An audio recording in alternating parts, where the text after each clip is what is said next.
కేసీఆర్ తెలంగాణ తీసుకురాకపోతే రేవంత్ రెడ్డి ముఖ్యమంత్రి అయ్యేవారని మాజీ మంత్రి శ్రీనివాస్ గౌడ్ ప్రశ్నించారు. తెలంగాణ రాష్ట్ర ఆవిర్భావానికి నాయకత్వం వహించిన వ్యక్తిపై విమర్శలు చేయడం రాజకీయ నైతికతకు విరుద్ధమన్నారు. రాష్ట్రాన్ని సాధించిన నాయకుడిపై కేసీఆర్ పై విమర్శలు చేయడం సరికాదని చెప్పారు. కేవలం 2 ఏళ్ల పాలనలోనే రాష్ట్రాన్ని నాశనం చేసే విధంగా నిర్ణయాలు తీసుకుంటుంటే చూస్తూ ఊరుకోవాలని నిలదీశారు. ప్రజలు ఎన్నో ఆశలతో ఓటు వేస్తే ఆ ఆశలను నీరుగార్చేలా పాలన సాగుతోందని విమర్శించారు. అందరం కొట్లాడి తెలంగాణ తెచ్చుకున్నందుకే కదా మీరు ముఖ్యమంత్రి అయింది. అంటే తెలంగాణ తెచ్చిన నాయకుడిని గారు కదా, మొలకెత్తిన విత్తనాలు కూడా కొన్నది కేసీఆర్ గారు కదా. ఏ రైతు కన్నీరు పెట్టిండు?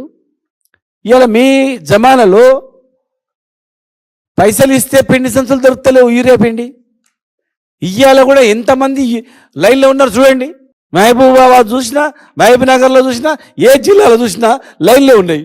దుకాణంలో దొరికే యూరియాకు మీరు యాప్ పెట్టిండ్రు. యాప్ ఎవరికి వస్తుంది చెప్పండి? మీ మంత్రులు అందరిని కూర్చోబెట్టి, ఎమ్మెల్యేని కూర్చోబెట్టి యాప్ ద్వారా బుక్ చేయమని చెప్పండి.